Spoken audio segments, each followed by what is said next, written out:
Olá, muito bom dia, boa tarde, boa noite, seja lá a hora que você esteja acessando esse conteúdo. Eu vou tratar do livro O que é História Global, do Sebastian Conrad, que era a nossa leitura para essa semana, né, da cadeira de laboratório de cartografia e didática da história. Eu falo, como todos podem imaginar, da minha casa, então ressalto que vão ter barulhos ao fundo. Tem uma obra aqui atrás, eles estão com a bitoneira ligada faz um bom tempo, talvez pássaros, coisas assim, mas enfim, vamos adiante. Espero que dê para ouvir aqui no final da gravação, né? Então, falando sobre, né, o autor aqui, que podemos ver, né, que tem já estudos sobre história colonial, né, quase aí um Valdomiro da Alemanha, mas enfim, ele nasceu em 19 de março de 66 em Heidelberg, na Alemanha. O que faz dele, né, do signo de peixes, então eu poderia acabar toda todo esse vídeo aqui, porque só isso já explica o restante da vida dele. Mas enfim, ele é um historiador especializado em história global, história colonial, história da historiografia e história do leste asiático. As questões de história global e história do leste asiático são bem marcantes, tanto, né, no que ele aborda na introdução e nos outros dois capítulos que a gente tinha como leitura. Entre 1996 e 99 ele fez o doutorado na Universidade Livre de Berlim sobre como historiadores japoneses e alemães reescreveram e interpretaram a história de seus países após a derrota na Segunda Guerra Mundial e o fim do fascismo. O nome da dissertação era Em Busca da Nação Perdida, Historiografia na Alemanha Ocidental e no Japão, 1945 e 1960. A gente tem a trajetória dele como estudante. Ele realmente esteve na Alemanha e esteve no Japão, né? Não é à toa a escolha dele do espaço em que ele resolveu se focar, né? E como docente, ele teve em Berlim, Florença e Paris. Ele chegou a ser aceito como professor na Suíça, em Berna, mas ele optou por Florença. Na verdade, ele já tinha aceitado o cargo em Florença e acabou não indo para a Suíça, né? Então, ele ganhou, né, prêmio em 1999 pela dissertação. Ele ganhou prêmio novamente em 2007 e 2018, né? Tá quase que nem o Messi, assim, só precisa de uma Copa do Mundo para ser considerado o maior de todos.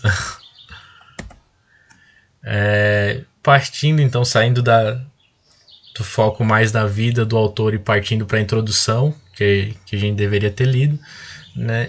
Ele busca retratar a história global como a resposta para fugir das perspectivas nacionalistas e buscar narrativas mais inclusivas.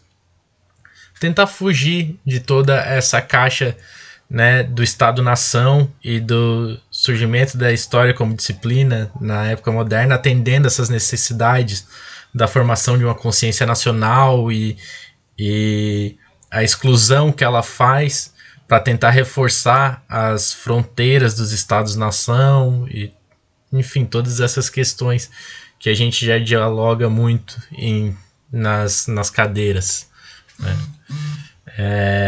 O grande teor territorialista divino das necessidades da formação dos Estados nacionais. E o livro que a gente colocou na referência que o professor fez, se eu não me engano, é uma edição de 2019. A edição mais antiga que eu achei desse livro era numa referência da Wikipedia, que estava em 2013. O que quer dizer, bom, a tese de doutorado dele tendo sido concluída em 99, isso é um trabalho no máximo entre, né, 2000 e 2013, eu acho que é de 2013, é algo muito contemporâneo, né, a nós. Então, as necessidades da historiografia do século XXI são contempladas nessa obra. Ele fala sobre globalização e sobre a influência dela para a história global, que é o tema que ele trata no livro. Mas eu achei interessante que ele não aborda essa globalização como um mundo sem fronteiras, tampouco a história global como uma história sempre mundial. Então, ele coloca esse mundo, né, vindo da globalização como uma mudança de fronteiras, onde algumas são reforçadas, outras se inferiorizam, né? Os meios de comunicação e de transporte acabam diminuindo muitas barreiras, porém outras, como principalmente no momento atual, fronteiras de estados nacionais, como os Estados Unidos, acabam sendo elevadas, digamos assim, ou fortalecidas. Ele faz um geral das modos de abordagem para a história global, por dizer que não há um consenso de como se fazer essa história global. Ele deixa muito claro as preferências dele, tanto já na introdução como nos capítulos que a gente lê, mas ele sempre reconhece que é tudo uma questão de adaptação ao que você quer estudar, ao que você quer olhar, tanto o espaço como o tempo, como a metodologia. Então ele fala aqui da estratégia all-in, né, que procura capturar a realidade global em um período específico, por exemplo, séculos, né, o século XX, a realidade global do século XX, ou do século XIX, ou, enfim, de outro século que seja. Isso é um exemplo, ela não se constitui, essa estratégia não se constitui apenas disso. E nessa estratégia, por exemplo, tenta se apoderar também das histórias locais que já feitas. O All-in também trata tudo como história global, né, já que a história global é tudo, né, se aproximando dessa questão de história total. Um segundo modo seria a enfatização das trocas e conexões, né? Partindo do pressuposto que nenhuma sociedade existe sozinha desde os tempos mais antigos. A vida humana se caracteriza pela mobilidade e pela interação, né? Mostrar essas redes de troca, que ele também vai retornar a esse tema quando fala sobre a espacialização na história global, o espaço na história global, né, que se eu não me engano é o capítulo 6. Também estava nas leituras. Ele cita diretamente o John Christopher Hill, que é um historiador marxista britânico com ligações com Eric Hobsbawm e o Thompson.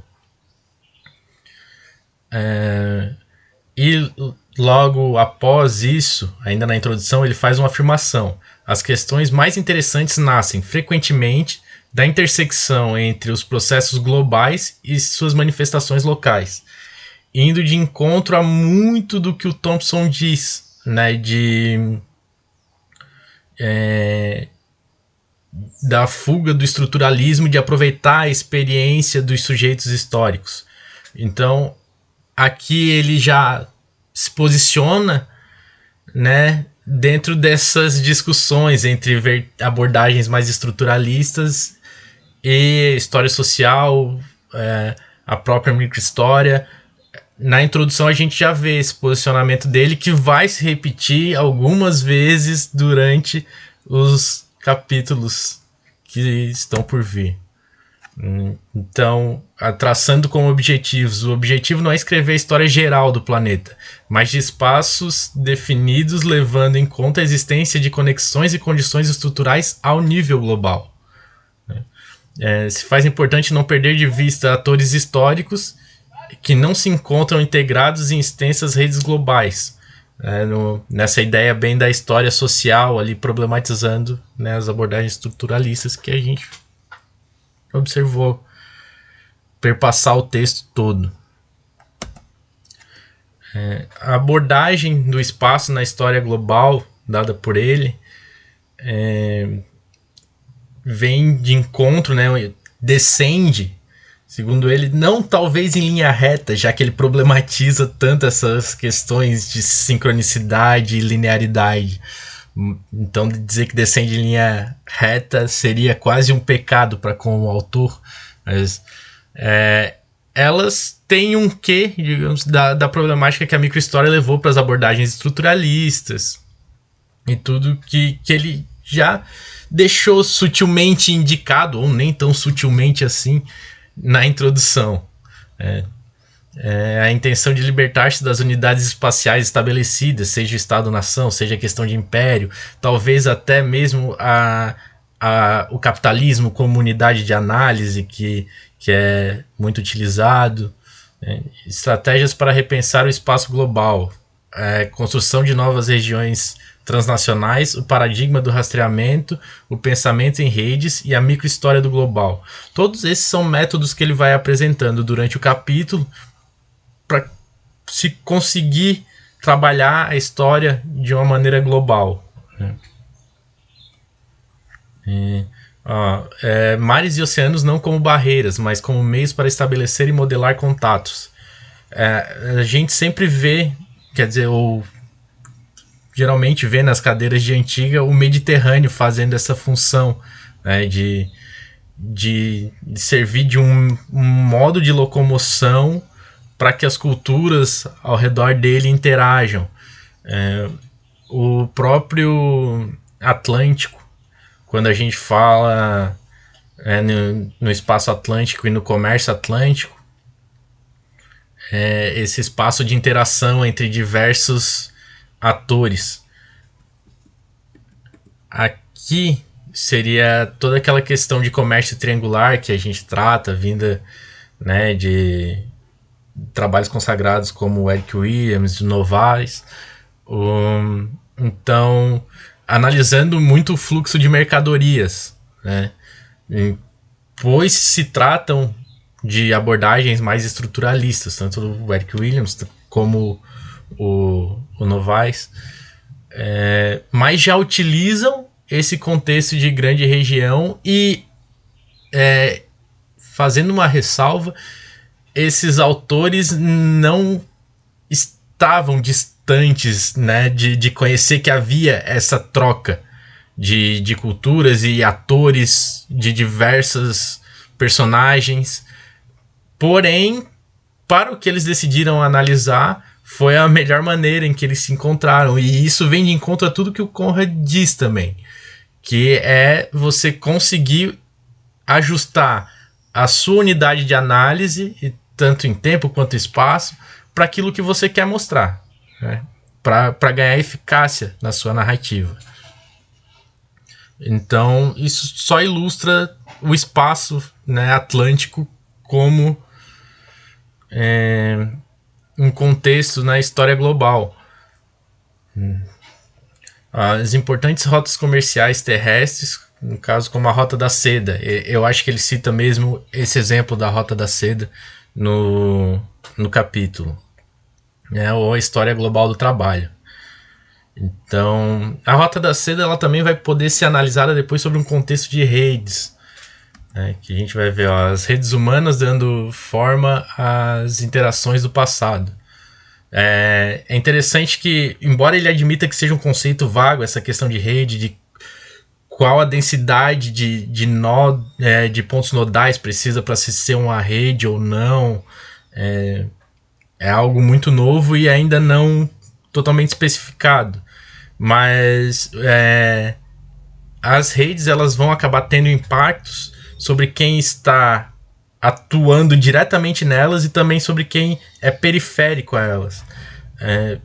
A professora Aline de Medieval trabalha bastante com essa questão de redes e de contatos, né, com aquela ferramenta que é o My Maps. Talvez todo mundo aqui já tenha feito esse trabalho, mas aqui o recorte é o período medieval, né, que é quase 1000 anos, mas porém com várias redes de contatos. Aqui, por exemplo, tem a mesquita de Cairoão, que é o mais aleatório que eu peguei assim, mas demonstra questões da expansão árabe pelo norte da África, né, no período medieval. Aqui já na região de, creio que seria Samarcanda, não tenho certeza, mas enfim, o norte da Península Arábica, noroeste, coisa assim. Enfim, mas a gente pode ver que se constitui realmente de redes e de pontos nodais. Aqui ficou bem exemplificado. Aqui tem várias redes, né, vários pontos, cada uma tratando de diversos fatores. Aqui tem, por exemplo, chegando a atingir pontos como a América, né, no caso da presença viking, que os vikings tinham esse contato com a Rota da Seda, mas estavam aqui na Noruega e chegaram à América, fazendo esse olhar para grandes regiões, né, e as conexões entre pessoas e atores históricos, né, chegando aqui no Japão e Coreia e por aí vamos. É um trabalho bem interessante, acho que todo mundo já fez e quem não fez vale a pena dar uma olhada.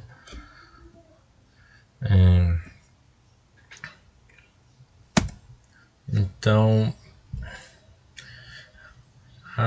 ele volta a repetir que as questões mais fascinantes, na opinião dele, são com frequência aquelas que nascem da intersecção entre os processos globais e suas manifestações locais. Eu tenho um problema gigantesco com fechar aspas.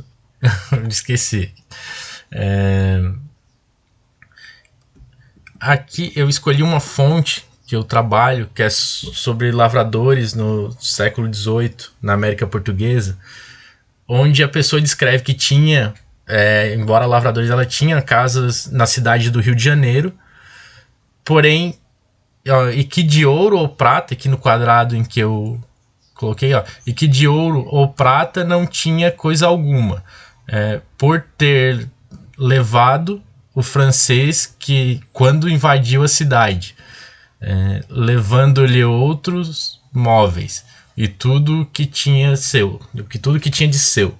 Então, são as regionalidades, né? No caso, uma pessoa no Rio de Janeiro sofrendo o impacto dessas estruturas globais que seriam o Império Colonialista francês, a França tentando se colocar como potência colonial, e suas disputas com o reino português, evidenciados em um lavrador que morava próximo à cidade do Rio de Janeiro e tinha casas na cidade. Então isso já confere essa parte aqui do jogo de escalas, o nacional, regional e transpacífica, global, enfim. Por outras palavras, o global não é uma esfera distinta, exterior aos casos nacionais e locais. Trata-se antes de uma escala para que se pode remeter mesmo quando olhamos para as vidas de indivíduos concretos e para os pequenos espaços, como acabou de acontecer. Agora, tentar falar aqui do tempo na história global, que é o 7º capítulo e o último, né, dos 3 que a gente viu, a introdução e os outros 2 capítulos. Tenta fazer essa crítica ao olhar cronológico para o tempo.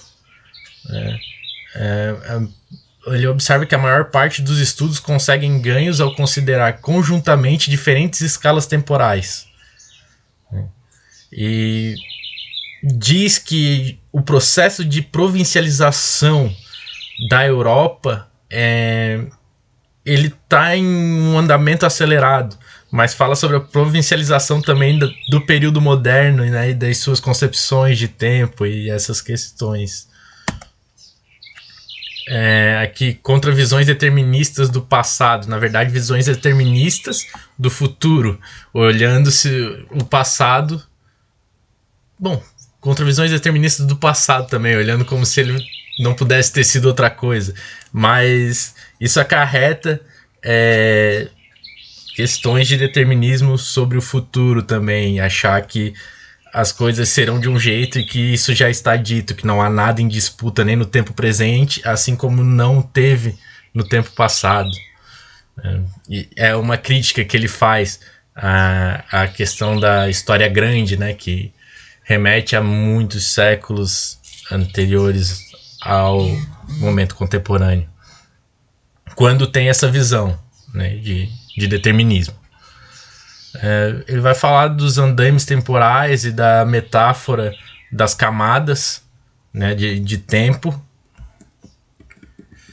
Aqui ele inclusive fala sobre Brodel e a longa duração, ele cita especificamente isso nessa parte do tempo. Para mim é de longe a parte mais difícil dos textos, essa parte de trabalhar com tempo. Aqui tem um recorte de tempo, né? De um artigo do Américo Augusto da Costa Soutos, que tenta explicar de uma maneira didática a questão do tempo na obra de Brodel. Então aqui seria o tempo para ele e logo depois a apresentação de uma fatia desse tempo, um corte transversal para a gente ver, onde teriam as linhas dos fatos no dia a dia, as conjunturas e a estrutura, onde as mudanças são muito mais sutis, né? A conjuntura se nota aqui com a maneira mais frequente, e no dia a dia, então, aquela grande loucura. Principalmente se fosse em 2020, isso aqui deveria estar um pouco mais concentrado, essas mudanças aqui, se a gente fosse olhar. Mas, ou na conjuntura do século XXI, digamos assim. Então, eu creio que seja essa a ideia de andames ou de camadas, né? Ocorre também o fato de se fazer a história global de um ano, vendo os acontecimentos globais daquele período ali, ou os momentos globais também, né, como análise de tempo. Por exemplo, um momento específico, mas que foi visto em todo o mundo e várias sociedades interpretaram segundo sua lógica. O 7-1 talvez seja um desses momentos, e para não ficar muito triste, o 8-2 que o Barcelona acabou de tomar. Então, o desafio não está em decidir a favor de um em detrimento de outro, mas sim ponderar as múltiplas escalas e suas vantagens explicativas. Novamente aquela ideia de que o método e as escalas, tanto espacial quanto temporal, ou a camada temporal que você vai usar, tem que estar totalmente ligado à sua intenção, ao que você quer analisar. Dependendo do que você quer analisar, é melhor utilizar uma metodologia ou outra. E ele diz que no jogo de escalas, tanto as camadas temporais quanto o espaço estão intimamente ligados. Então esse espaço-tempo, né, constitui uma relação muito próxima. Para não estourar também o tempo e não ficar muito maçante, é isso, são enunciados, né, coisas esparsas do texto. O texto é muito bom, principalmente porque ele faz parecer fácil algo que é muito difícil de fazer, né? Principalmente quando ele fala de jogo de escalas, tudo aquilo ali, e a ida do global para o local, tudo isso é muito complexo, mas ele faz parecer fácil. Então, até a próxima.